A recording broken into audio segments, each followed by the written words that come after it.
बिस्मिल्लाहिर्रहमानिर्रहीम। मेरा नाम मोहसिन शहजाद है और आज हम आपको बताएंगे वीट रस्ट के बारे में। वीट रस्ट जिसको कुंगी भी कहते हैं, अगर हम इसकी अक़साम की बात करें तो इसकी 3 अक़साम होती हैं। पहली जो किस्म है उसे हम लीफ रस्ट कहते हैं या ब्राउन रस्ट कहते हैं। इसकी आइडेंटिफिकेशन ये है कि जो पत्ता होता है, पत्ते के ऊपर आपको स्वेलिंग नज़र आएगी ब्राउन कलर की और धब्बे नज़र आएंगे, और इनका जो साइज़ होता है वो गोल भी होते हैं और ओवल भी होते हैं। पत्ते के मुख्तलिफ़ जगह पे बेतरतीब से होते हैं। तो अगर आप इसको हाथ के साथ, अंगूठे के साथ टच करेंगे तो ये आपके अंगूठे को भी लग जाएगा। सेकंड किस्म जो होती है उसको स्ट्राइप रस्ट बोलते हैं या येलो रस्ट कहते हैं।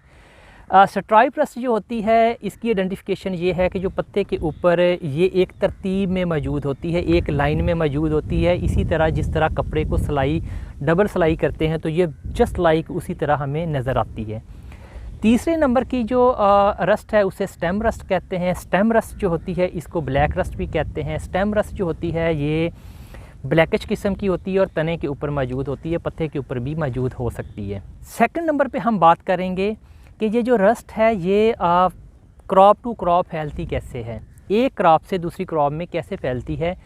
तो इसके लिए जो हम एक ट्रायंगल की बात करते हैं, ट्रायंगल के अंदर आपकी अगर क्रॉप मौजूद है, अगर पेस्ट मौजूद है और कंड्यूसिव इन्वायरमेंट जिसके अंदर टेम्परेचर और जो आपकी नमी होती है वो मौजूद हो प्रॉपर, जो कि इसके स्प्रेड होने में इसको मददगार होती है, वो अगर मौजूद हो तो ये वाला पेस्ट एक फसल से दूसरी फसल तक फैलता है। लीफ रस्ट के लिए अगर दर्जा हरारत जो है वो 15 से 22 डिग्री सेंटीग्रेड तकरीबन कोई 7 से 10 दिन के लिए बरकरार रहे और हवा में जो नमी है वो 80% से ज़्यादा मौजूद हो तो लीफ रस्ट आने के चांसेस बहुत ज़्यादा होते हैं। सेकंड नंबर पे जो स्ट्राइप रस्ट है उसके लिए जो दर्जा हरारत है वो 10 से लेके 20 डिग्री सेंटीग्रेड तक दर्जा हरारत और जो नमी की मकदार है वो मोर देन 80% हो तो स्ट्राइप रस्ट आने के चांसेस होते हैं।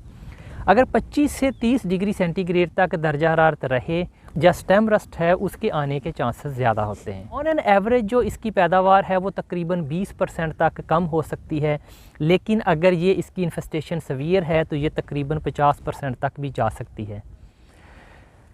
अगर हम इसके कंट्रोल की बात करें तो इसके कंट्रोल के लिए मार्केट के अंदर डिफरेंट प्रोडक्ट्स हैं। तो अगर हम सिंजेंटा की बात करें तो सिंजेंटा के पास टिल्ट प्लस इज़ाबियान है। टिल्ट प्लस इज़ाबियान जो है इसको बेहतरीन तरीके से इसको ना सिर्फ डिज़ीज़ को कंट्रोल करती है टिल्ट, और जो इज़ाबियान होती है इसकी पैदावार में इजाफ़ा का बायस बनती है। टिल्ट की जो डोज़ है वो 200 ml पर एकड़ के हिसाब से इस्तेमाल करनी है और जो इज़ाबियान है उसकी जो डोज़ है वो 400 ml पर एकड़ के हिसाब से यूज़ करनी है। पानी की जो मकदार है वो आपने इंश्योर करनी है कि 100 से 120 लीटर पानी इस्तेमाल हो, इससे कम पानी इस्तेमाल ना हो।